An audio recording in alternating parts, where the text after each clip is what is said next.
मैं आर के विश्वा, आप सभी का केएमटी क्लासेस में स्वागत है। आइए आज हम सभी जानेंगे, हम लोग पढ़ रहे थे सीटेट और सीटेट के अंतर्गत चाइल्ड साइकोलॉजी में आज जो टॉपिक डिस्कशन करने वाले हैं, जिस टॉपिक की चर्चा करने वाले हैं, वो टॉपिक है मूल्यांकन। मूल्यांकन के बारे में जानेंगे कि मूल्यांकन क्या है और मूल्यांकन के कुछ महत्वपूर्ण बिंदुओं के बारे में जानेंगे। मूल्यांकन की क्या विशेषताएं हैं उसके बारे में चर्चा करेंगे। सतत एवं व्यापक मूल्यांकन क्या है, सतत एवं व्यापक मूल्यांकन क्या है,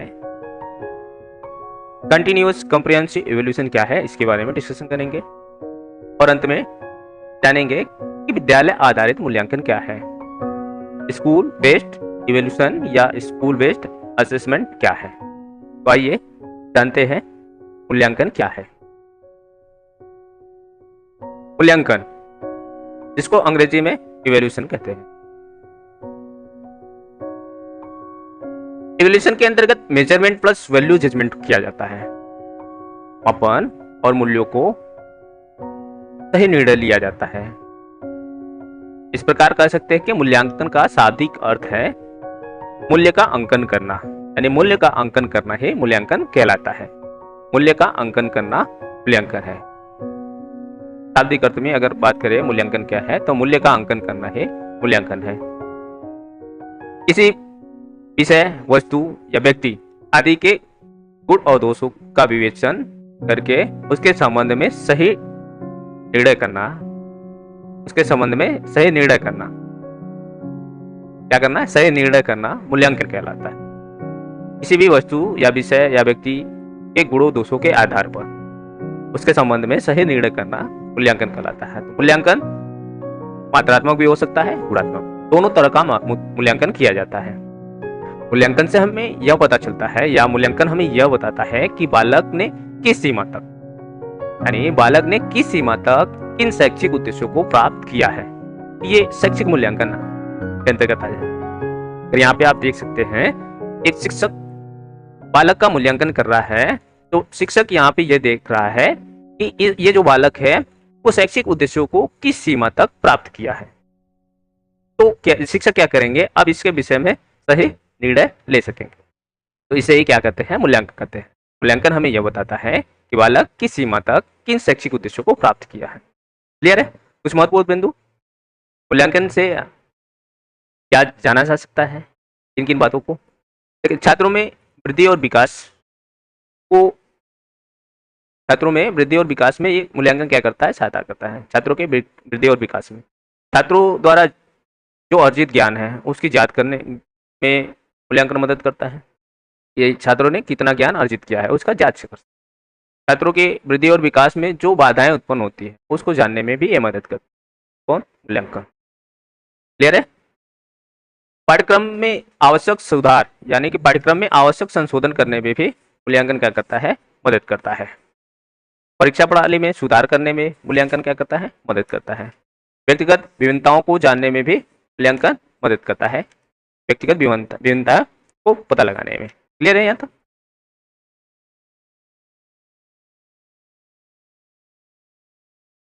जानते हैं मूल्यांकन की कुछ विशेषताएं। मूल्यांकन की विशेषताएं, नंबर 1 वैधता। पहली विशेषता यानी वैधता। वैधता क्या होता है?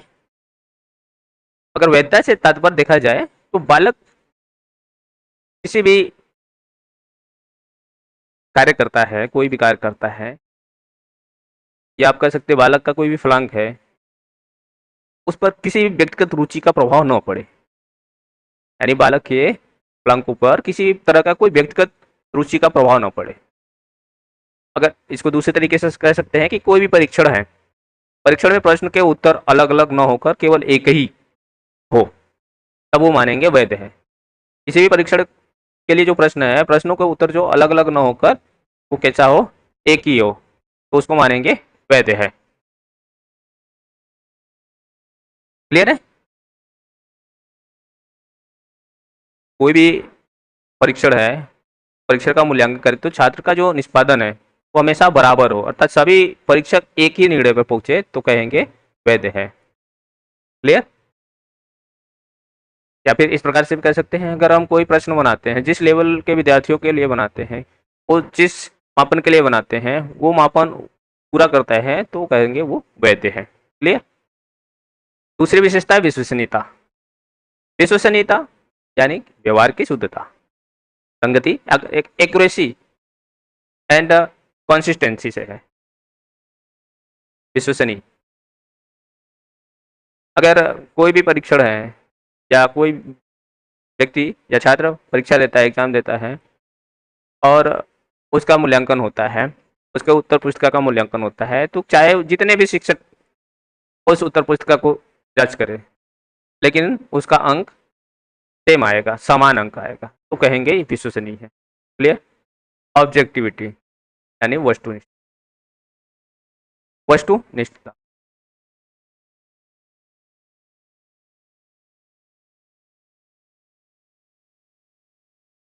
वस्तुनिष्ठता, वस्तुनिष्ठता में यह होता है कि ये ऑब्जेक्टिव टाइप आप कह सकते हैं, निष्पादन के लिए एक ऑब्जेक्टिव टाइप परीक्षण करना। अगर कोई भी टीचर हो, अगर उस प्रश्नों का मूल्यांकन करता है, उस विद्यार्थियों का मूल्यांकन करता है, तो उसके लिए वो एक ही उत्तर प्राप्त होता है। कोई भी प्रश्न, अगर जो प्रश्न दिया जाता है तो सभी विद्यार्थी उस प्रश्न को एक ही उत्तर के रूप में लिखते हैं, तो ये कहलाएगा वस्तुनिष्ठ। ऑब्जेक्टिव टाइप प्रश्न आप कह सकते हैं वस्तुनिष्ठ प्रश्न के अंतर। क्लियरनेस यानी स्पष्टता। मूल्यांकन में क्लियरनेस होना चाहिए, स्पष्ट होना चाहिए, क्लियरिटी होनी चाहिए। डिस्क्रिमिनेशन, डिस्क्रिमिनेशन का मतलब होता है विभेदन, विभेदनकारिता। अब इसका प्रयोजन छात्रों की योग्यता और अयोग्यता का पता लगाने के लिए किया जाता है। कितना योग्य है, कितना अयोग्य है, उसमें यह डिस्क्रिमिनेशन किया जाता है। कंप्रिहेंसिवनेस, व्यापकता, व्यापकता के अंतर्गत यह पता लगाया जाता है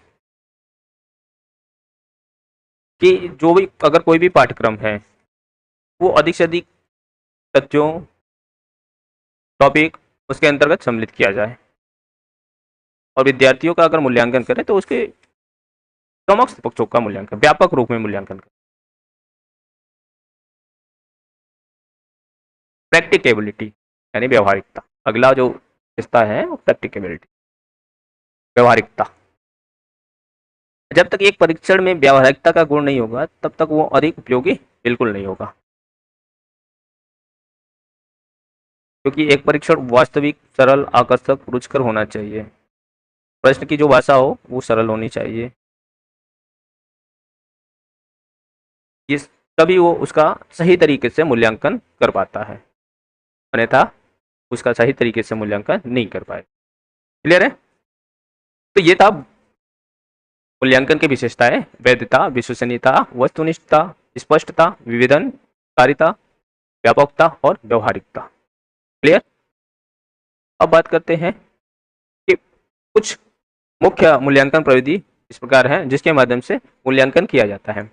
लिखित परीक्षाओं के माध्यम से मूल्यांकन किया जाता है। लिखित परीक्षाएं निबंधात्मक और वस्तुनिष्ठ दोनों तरह की परीक्षाएं हो सकती हैं। निबंधात्मक परीक्षाओं में व्यक्ति या छात्र विस्तारपूर्वक उत्तर लिखने होते हैं। वस्तुनिष्ठ में ऑब्जेक्टिव टाइप हो सकता है, फिल इन द ब्लैंक्स होता है, या वन वर्ड के आंसर होते हैं, क्लोज इंडेड टाइप के प्रश्न होते हैं। मौखिक परीक्षाएं के माध्यम से छात्रों का मूल्यांकन किया जाता है। इन परीक्षाओं द्वारा छात्रों की उपलब्धियों के उन पक्षों का मूल्यांकन किया जाता है जिन्हें हम लिखित परीक्षाओं द्वारा नहीं माप सकते हैं। साक्षात्कार, इंटरव्यू के माध्यम से साक्षात्कार विधि परीक्षणकर्ता से यानी व्यक्ति से बातचीत करके सूचनाएं एकत्र करता है। साक्षात्कार द्वारा विद्यार्थियों के बौद्धिक स्तर, आत्मविश्वास स्तर, उपयुक्त दृष्टिकोण का मूल्यांकन किया जा सकता है। तो मौखिक परीक्षाएं तथा साक्षात्कार के उद्देश्य में ये अंतर नहीं हुआ है। प्रयोगात्मक परीक्षाएं, एक्सपेरिमेंटल एग्जामिनेशन, गणित विषय में ज्यामिति, त्रिकोणमिति आदि विषयों में प्रयोगात्मक कार्य द्वारा प्रत्यय उन संकल्पनाओं का स्पष्टीकरण कराया जाता है।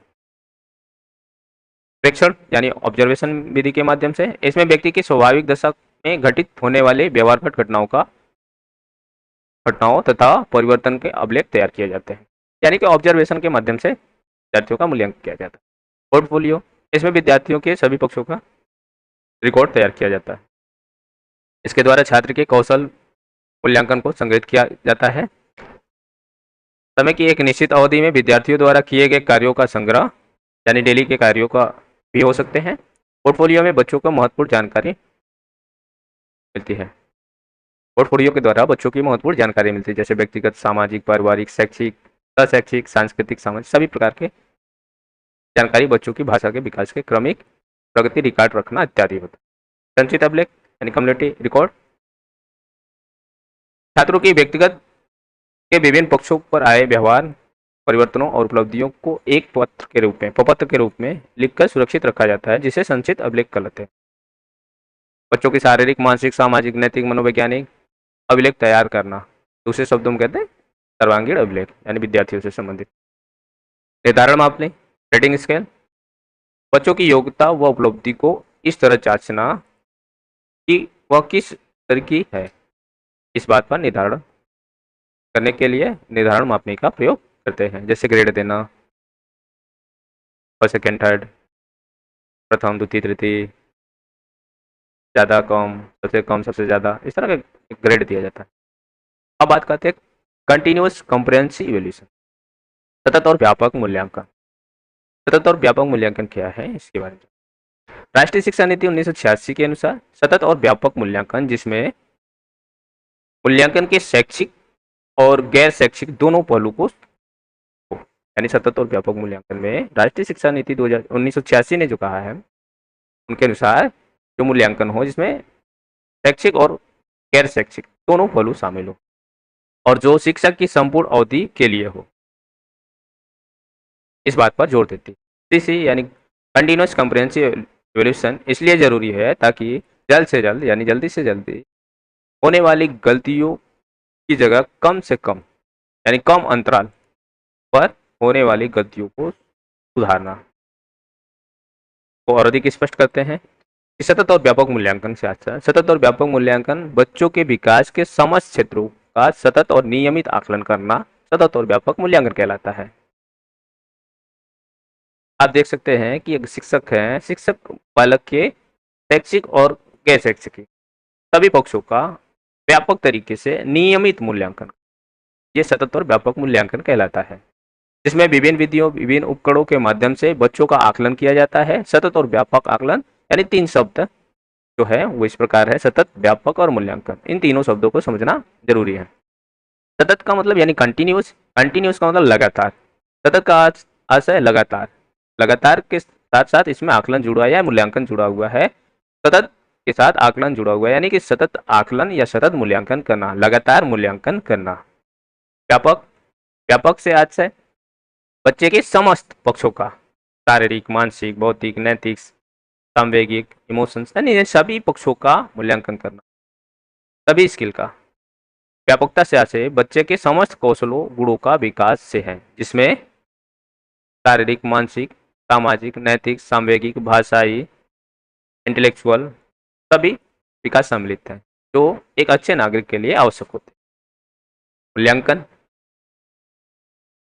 कक्षा अधिगम प्रक्रिया के साथ साथ बच्चों के सीखने की गति, अवधारणा, ज्ञान, आवृत्ति, कौशल, व्यवहार, अनुभव आदि को जानने के लिए योजनाबद्ध रूप से साक्ष्यों का संकलन, विश्लेषण, व्याख्या एवं सुझाव देने की प्रक्रिया मूल्यांकन कहलाता है। इस प्रकार कह सकते हैं सतत और व्यापक मूल्यांकन में विद्यार्थियों का नियमित, लगातार सभी पक्षों का मूल्यांकन सतत और व्यापक मूल्यांकन कहलाता है, जिसमें शैक्षिक और गैर शैक्षिक दोनों पक्ष सम्मिलित है। क्लियर है? इसके माध्यम से विभिन्न विषयों के निश्चित समय अंतराल पे बच्चों की प्रगति को जानना, बच्चों के व्यवहार में हुए परिवर्तनों का पता लगाना, प्रत्येक बच्चे को सीखने के लिए समुचित विकास में मदद करना, सृजनशीलता को बढ़ावा देना, बच्चे की व्यक्तिगत और विशेष जरूरतों का पता लगाना, बच्चों को सीखने में कठिनाइयों को दूर करना और साथ ही साथ उसके अध्ययन अध्यापन की उपयुक्त योजना बनाना, बच्चों की रुचि को जानना, कक्षा में चल रही सीखने सिखाने की प्रक्रिया को बेहतर बनाना, बच्चों में परीक्षा के प्रति व्याप्त जो भय और दबाव है उसको दूर करना, और साथ ही साथ स्वयं आकलन के लिए प्रोत्साहित करना। आप देख सकते हैं यहाँ पे शिक्षक क्या करता है, विद्यार्थियों के समक्ष पक्षों का मूल्यांकन करता है और विद्यार्थियों से संबंधित जिस प्रकार की समस्याएं हैं उन समस्याओं का पता लगाता है और उनको विशेष जरूरतों के आधार पे उनके विकास में योगदान करता है, मदद करता है, ताकि सीखने सिखाने की प्रक्रिया को बेहतर बना सके और विद्यार्थियों की जो कठिनाई स्तर है उसका पता लगा सके और उनके विशेष जरूरतों के अनुसार उनको शिक्षण युक्तियों को अपनाकर, शिक्षण उपकरणों को अपनाकर उनका विकास कर सके। और साथ ही साथ विद्यार्थियों में जो परीक्षा के लेकर भय रहता है, डर रहता है, उसको भी दूर कर सके और बच्चे स्वयं का आकलन भी कर सके, के लिए प्रोत्साहित करें। क्लियर है? अब बात करते हैं विद्यालय आधारित मूल्यांकन, स्कूल बेस्ड असेसमेंट या इवैल्यूएशन। विद्यालय आधारित मूल्यांकन, ठीक है, विद्यालय आधारित मूल्यांकन वह मूल्यांकन होता है जिसमें विद्यालय स्तर पर शिक्षक छात्रों की रुचि, क्षमता, योग्यता के अनुसार उनको और अधिक बेहतर बनाना। उनकी रुचि, क्षमता, योग्यता को पहचानते हैं शिक्षक और उसकी समस्याओं को दूर करके विद्यार्थियों की जो भी समस्याएं हैं उन समस्याओं को पता लगाते हैं, उन पता लगाकर उनको दूर करके उनको बेहतर बनाना, उनकी क्षमताओं को बेहतर बनाता है। ये विद्यालय आधारित मूल्यांकन, यानी कि स्कूल के आधार पर मूल्यांकन करना, विद्यालय के आधार पर मूल्यांकन करना, जिसमें शिक्षक स्वयं अपने तरीके से, शिक्षक अपने जो तरीका है, चाहे वो प्रश्न को बनाकर प्रश्न पूछना, लिखित एग्जाम लेना, जो भी तरीका है, शिक्षक अपने स्तर पे विद्यार्थियों को बेहतर बनाने की कोशिश करते हैं, उनकी क्षमताओं को, उनकी जरूरतों को पहचान कर उसको आगे बढ़ाना।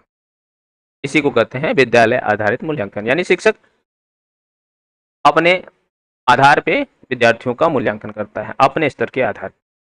इसमें किसी बारीक कोई दबाव नहीं रहता, किसी बोर्ड एग्जाम का दबाव नहीं रहता है। क्लियर है? विद्यालय आधारित मूल्यांकन में विद्यालय शिक्षा बोर्ड, यानी कि विद्यालय शिक्षा बोर्ड द्वारा ली जाने वाली परीक्षाओं के विपरीत, यानी कि अब कह सकते हैं कि विद्यालयों में जब बोर्ड की परीक्षाएं होती हैं तो वैसी परीक्षाएं ना होकर, यानी उसके विपरीत स्कूल स्तर पर किया जाता है, विद्यालय स्तर पर परीक्षाएं की जाती है। विद्यालय स्तर पर परीक्षाएं की जाती है जिसमें शिक्षक की वो परीक्षा लेता है और कॉपी चेक करता है, शिक्षक ही प्रश्न बनाते हैं, उस स्कूल स्तर पे होता है। यह मूल्यांकन विद्यालय द्वारा विकसित किया जाता है, यानी विद्यालय द्वारा विकसित अनुसूची और बोर्ड द्वारा जारी किए गए मार्ग निर्देश के अनुसार अध्यापकों द्वारा किया जाता है, यानी कि अध्यापकों के द्वारा ही किया जाता है।